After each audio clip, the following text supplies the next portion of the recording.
Bismillahirrahmanirrahim. Assalamualaikum warahmatullahi wabarakatuh.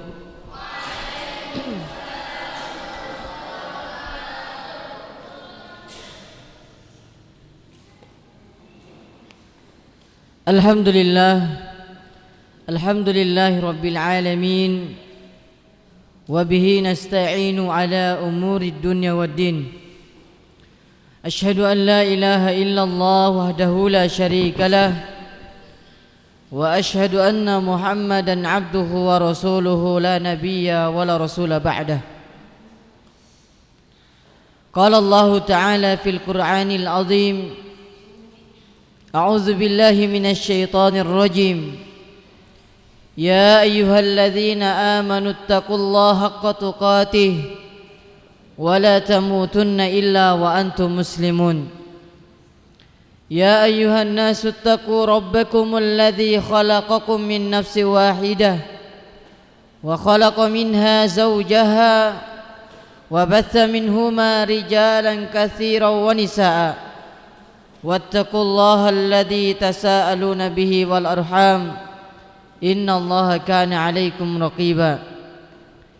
Ya ayyuhalladzina amanu taqullaha wa qulu qawlan sadida yuslih lakum a'malakum wa yaghfir lakum dhunubakum wa may yuti'illaha wa rasulahu faqad faza fawzan 'azima.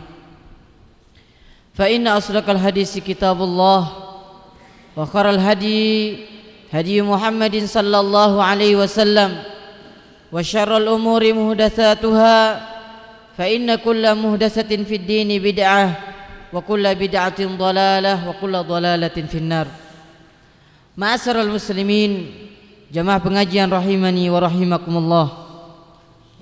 Tak lupa kita ucapkan alhamdulillah, puji dan syukur kita panjatkan kehadirat Allah Jalla wa Ala atas berbagai nikmat dan rahmatnya yang Allah berikan kepada kita, sehingga kita bisa melangkahkan kaki kita, mengayunkan tangan kita menuju rumah di antara rumah-rumah Allah Subhanahu wa taala. Dan ini merupakan bentuk kenikmatan yang begitu besar yang Allah Subhanahu wa taala berikan kepada setiap hamba yang Ia kehendaki. Salawat dan salam semoga sampai kepada baginda Nabiullah Muhammad sallallahu alaihi wasallam, suri tauladan kita, panutan kita. Semoga kita dikumpulkan bersama beliau di surganya Allah Subhanahu wa taala. Nabiullah Muhammad sallallahu alaihi wasallam adalah sosok pemimpin di seluruh manusia. Nabi kita Muhammad sallallahu alaihi wasallam adalah sosok yang harus kita teladani. Apapun yang disampaikan oleh Rasulullah sallallahu alaihi wasallam itu bukan hawa nafsu, akan tetapi itu merupakan wahyu yang datangnya dari Allah Subhanahu wa taala. Ma'asyiral muslimin, jamaah pengajian rahimani wa rahimakumullah. Nabiullah Muhammad sallallahu alaihi wasallam tatkala beliau menasihati orang-orang yang melakukan sebuah kesalahan, maka beliau tidak pernah langsung memukuli, akan tetapi beliau selalu menasihati dengan kelembutan. Pernah ada sebuah cerita tatkala Nabiullah Muhammad sallallahu alaihi wasallam menyuruh Anas bin Malik, kemudian Rasulullah sallallahu alaihi wasallam menunggu Anas bin Malik kembali saat beliau menyuruh Anas bin Malik. Tapi namanya anak kecil, Anas bin Malik singgah kemudian bermain. Maka pada saat itu Rasulullah sallallahu alaihi wasallam karena sudah begitu lama menunggu Anas bin Malik, maka beliau mencari Anas bin Malik, kemudian beliau menjumpai Anas bin Malik dalam keadaan bermain. Apa yang dilakukan Rasulullah sallallahu alaihi wasallam? Tatkala menjumpai Anas bin Malik bermain, apakah Rasulullah sallallahu alaihi wasallam langsung memukul atau langsung membentak atau berkata kotor dan lain sebagainya, maka bukanlah itu yang dilakukan oleh Rasulullah sallallahu alaihi wasallam. Akan tetapi Nabiullah Muhammad sallallahu alaihi wasallam memanggil Anas bin Malik dengan perkataan yang lembut.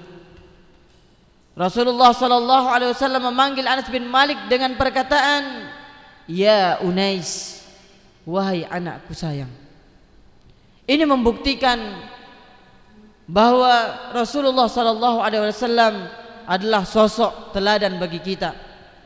Karena kita orang tua kadang disebabkan kurangnya ilmu, kita melontarkan kata-kata yang tidak pantas dicontoh oleh anak-anak kita. Maka di sini kami akan menyampaikan terkait bagaimana cara orang tua atau menanggapi orang tua tatkala anak-anaknya rusak atau akhlaknya yang buruk.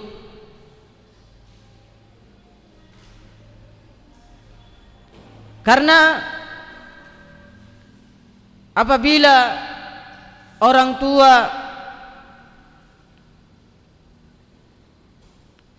melihat anak-anaknya melakukan sebuah hal yang dimana hal tersebut atau perbuatan tersebut tidak dicintai oleh orang tua, maka jangan sampai orang tua menyalahkan orang lain.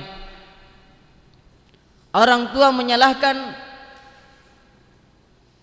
tetangga-tetangganya atau yang lain sebagainya.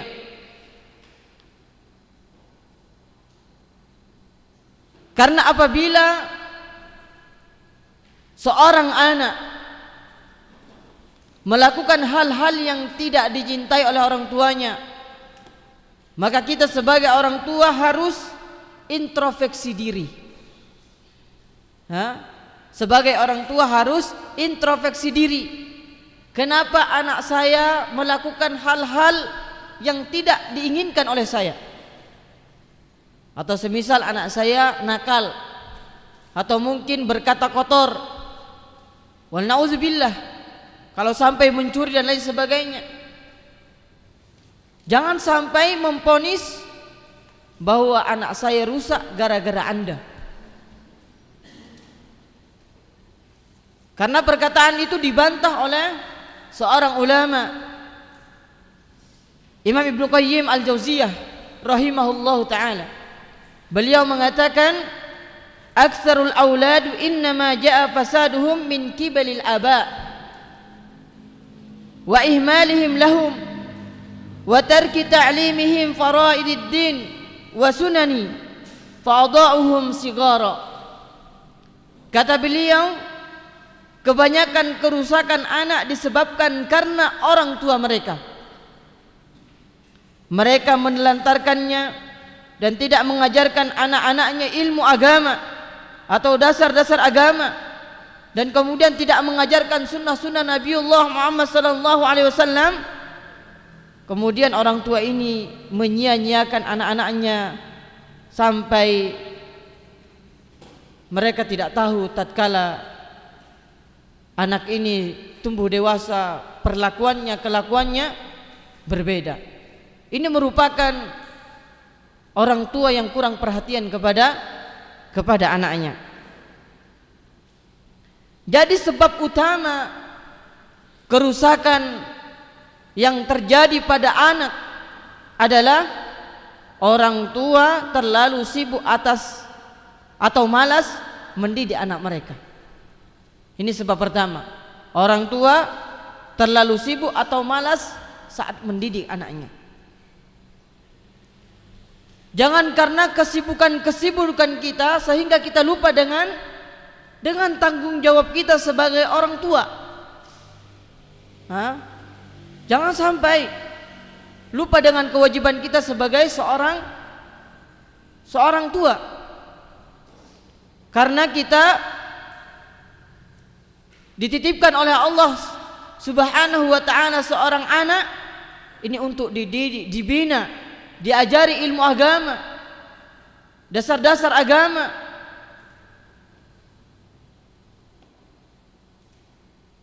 Coba bayangkan, tatkala kita sibuk dengan pekerjaan kita sendiri, kita biarkan anak kita untuk memegang alat-alat elektronik. Ini bisa bahaya. Dan alhamdulillah di kota Tual ini sudah ada namanya pesantren. Jadi kalau bisa anak-anak kita titipkan di pesantren untuk belajar ilmu agama.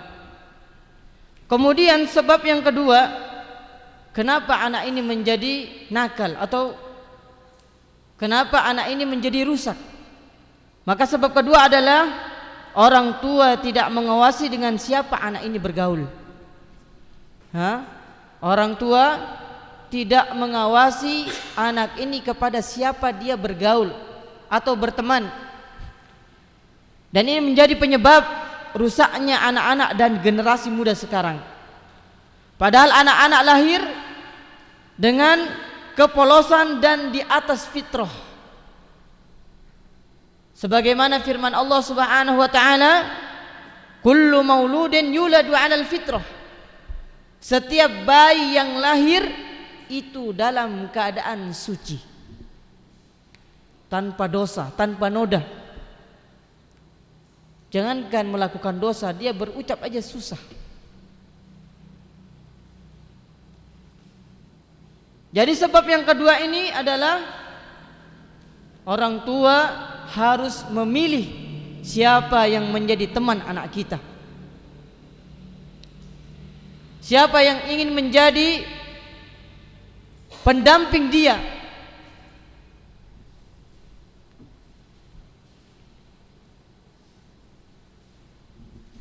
Karena tidak ada yang lahir kemudian langsung nakal atau rusak, tidak ada. Setiap bayi yang lahir tidak ada langsung berbuat kejahatan, berbuat anarkis, memukuli orang atau berkata kotor, tidak ada. Karena setiap anak yang lahir itu dalam keadaan suci, dalam keadaan fitrah. Maka dari dua hal yang penting ini, orang tua harus benar-benar memperhatikannya. Apa yang harus diperhatikan oleh orang tua? Yang disebutkan oleh Imam Ibnu Qayyim Al-Jauziyah, beliau mengatakan orang tua harus mengajarkan dasar-dasar ilmu agama. Orang tua harus mengajarkan dasar-dasar ilmu agama kepada siapa? Kepada anak-anaknya.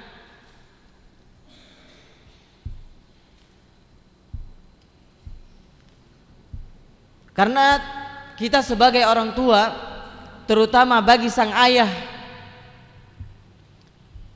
tidak hanya bekerja dan bekerja terus, mencari nafkah terus,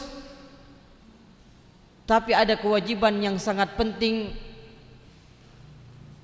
dibandingkan dengan mencari nafkah. Apa itu? Yaitu menyelamatkan keluarga kita dari api neraka. Itu yang terpenting. Sebagaimana firman Allah Subhanahu wa taala disampaikan kepada sang ayah sebagai pemimpin keluarga, ya ayyuhalladzina amanu, kata Allah Subhanahu wa taala, wahai orang-orang yang beriman, ku anfusakum wa ahlikum nara, jagalah dirimu dari api neraka, keluargamu, jagalah keluargamu dari api neraka. Waquduhan nas wal hijarah, siapakah yang menjadi bahan bakar api neraka itu? Batu dan manusia. Maka perhatikan bagi sang ayah, jangan menjadi mesin keluarga, setiap hari bekerja dan bekerja terus, tapi lupa dia dengan tanggung jawab yang sebenarnya, yaitu menyelamatkan keluarganya dari api neraka. Imam Ar-Razi rahimahullah ta'ala menjelaskan ayat ini bahwa beliau mengatakan wa qala al-muqatil ay yu'addibal muslimu nafsahu wa ahlahu fa ya'muruhum bil khairi wa yanhahum 'anil syarri. Beliau mengatakan seorang muslim mendidik dirinya dan keluarganya, yaitu memerintahkan kepada kebaikan dan melarang dari keburukan. Itu sebenarnya tugas yang terpenting bagi sang ayah untuk menyampaikan kepada keluarganya. Kerjakan apa yang diperintahkan dan tinggalkan apa yang dilarang oleh Allah Subhanahu wa taala. Karena apabila seorang ayah tidak ada dasar agamanya, maka anak atau istrinya bisa jadi sukses dunia. Bisa jadi, Pak. Ketika sang ayah tidak memiliki dasar agama, maka bisa saja sang anak menjadi sukses dunia, menjadi apa yang diharapkan orang tuanya, polisi, dokter, atau pengusaha dan lain sebagainya. Bisa saja sukses dunia, tapi tidak memperhatikan bakti kepada kedua orang tuanya. Karena banyak sekali tatkala anak ini sudah menjadi anak yang sukses, menjadi dokter, menjadi TNI semisal, atau menjadi polisi, atau menjadi pengusaha, banyak anak yang menelantarkan orang tuanya. Apa yang menjadi penyebab orang tua ini, anak ini menelantarkan anaknya? Apa kira-kira? Kurangnya ilmu atau tidak adanya ilmu. Mungkin dia tidak tahu doa kedua orang tua. Kurangnya ilmu.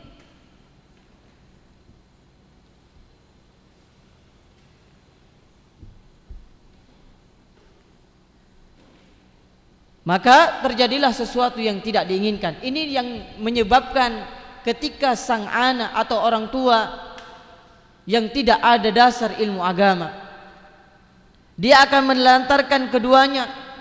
Maksudnya akan menelantarkan orang tuanya, sang anak ini. Ketika mulai dari kecil dia tidak didasari ilmu agama oleh orang tuanya, maka tatkala dia besar, dia akan menelantarkan kedua orang tuanya. Atau memiliki adab yang buruk kepada sesama.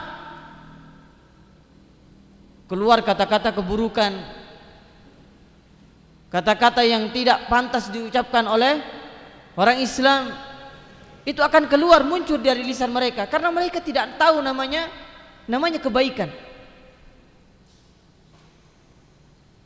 Ada sebuah perkataan seorang anak yang menuntut haknya.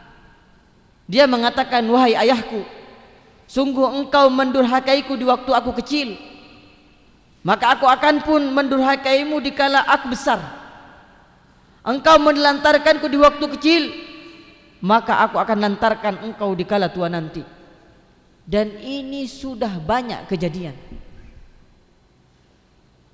Maka salah satu menjadi penyebab terjadinya hal yang tidak diinginkan ini adalah kurangnya ilmu agama. Kemudian sebaliknya, anak yang baik atau anak yang soleh dan solehah, yang bagus agamanya, yang pintar ilmu agamanya, maka orang tua ini dia akan mendapatkan kebahagiaan. Bukan hanya sekedar di dunia, di akhirat pun dia akan mendapatkan kebahagiaan. Karena tatkala orang tua yang sedang meninggalkan dunia ini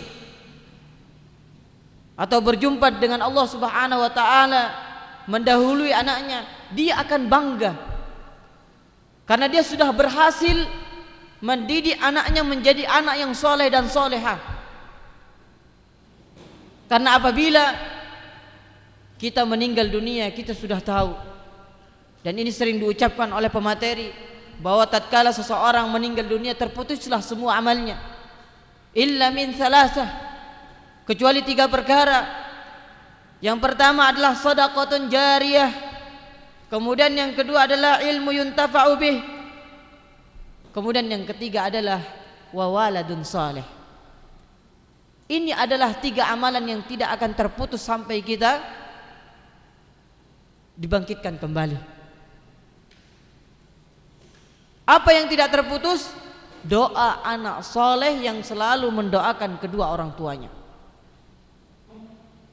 Maka berbahagialah bagi orang tua yang berhasil mendidik anaknya sejak kecil,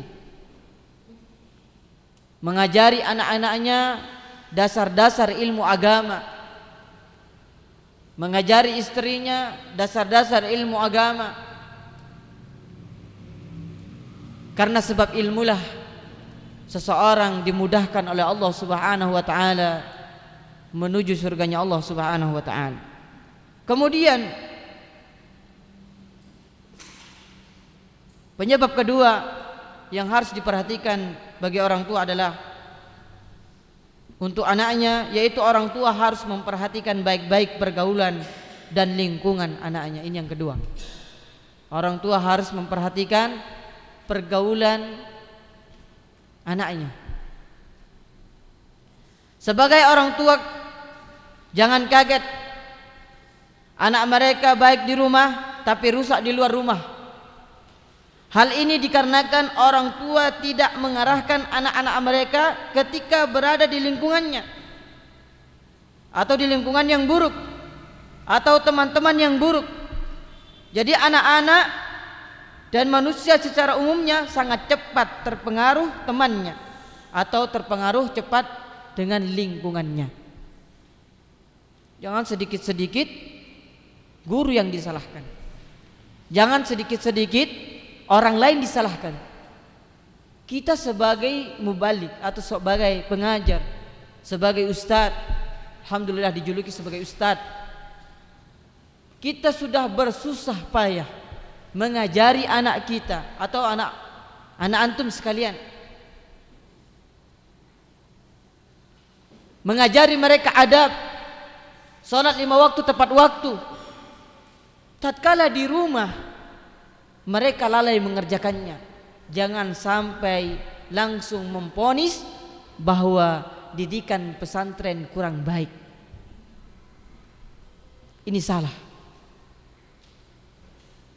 Sebagaimana yang disebutkan oleh Rasulullah SAW dalam sabdanya, al-mar'u ala dini khalilihi falyandur ahadukum man yukhalil.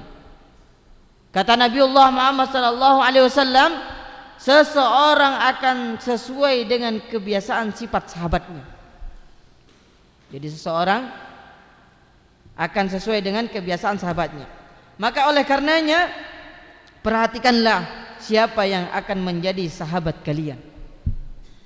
Jadi anak-anakku, pilih sahabat yang baik. Pilih sahabat yang membawa manfaat kepada kita, bukan melalaikan kita dari rahmat Allah Subhanahu wa taala, melalaikan kita dari ketaatan kepada Allah Subhanahu wa taala. Maka tatkala kita menjumpai teman yang melalaikan kita kepada ketaatan kepada Allah Subhanahu wa taala, tinggalkan. Tidak ada yang menghalangi kalian untuk meninggalkan itu. Kalian sudah diberikan kemampuan oleh Allah Subhanahu wa taala untuk bisa memilih mana yang baik dengan mana yang buruk.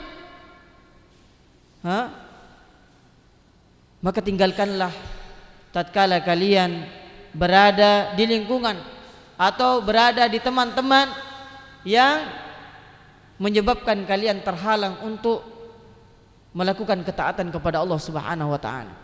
Jadi anak-anakku, kita sebentar lagi akan libur Idul Adha. Jadi saya sampaikan kepada anak-anak kami yang mau liburan, pilih teman yang baik. Cari teman yang membawa kepada kebaikan. Tatkala azan dikumandangkan, salat 5 waktu di masjid, jangan hanya takut kepada ustaz atau takut kepada orang tua, takutlah kepada Allah Subhanahu wa taala. Ittaqillah haitsu ma kuntum. Bertakwalah kepada Allah Subhanahu wa taala dimanapun kalian berada. Jangan bertakwa di pesantren, itu namanya takwa pesantren. Bertakwalah kepada Allah Subhanahu wa taala. Kita melakukan ketaatan, kitalah yang akan mendapatkan hasilnya. Kita melakukan kemaksiatan, itu tidak akan mungkin orang lain yang akan mendapatkan kemaksiatan itu. Kita sendiri yang melakukan, kita yang akan mendapatkan dosanya. Maka ilmu-ilmu yang diajarkan kepada kalian wahai anakku, mari kita kerjakan, amalkan di rumah kalian, terutama salat 5 waktu. Ma'asyiral muslimin, jamaah pengajian rahimani wa rahimakumullah. Jadi saya sampaikan kepada orang tua, terutama kepada saya pribadi, awasi anak-anak kita dari pergaulan-pergaulan, karena kita tidak tahu, apalagi di kota Tegal ini sangat banyak sekali pemuda-pemuda yang mereka kurang sekali dengan namanya ilmu agama. Ajak mereka, gandeng mereka, mungkin mereka libur hanya beberapa saat saja. Jadi saya sampaikan kepada orang tua untuk selalu mengawasi anaknya, jangan sampai terbawa oleh teman-teman di luar sana. Mungkin itu saja yang kami sampaikan, kurang dan lebihnya kami mohon maaf yang sebesar-besarnya. Semoga ini bermanfaat, semoga ini menjadi pemacu bagi orang tua untuk selalu mengawasi anak-anaknya. Subhanakallahumma wa bihamdika asyhadu an la ilaha illa anta astaghfiruka wa atubu ilaik wa akhiru da'wana alhamdulillahirabbil alamin. Assalamualaikum warahmatullahi wabarakatuh.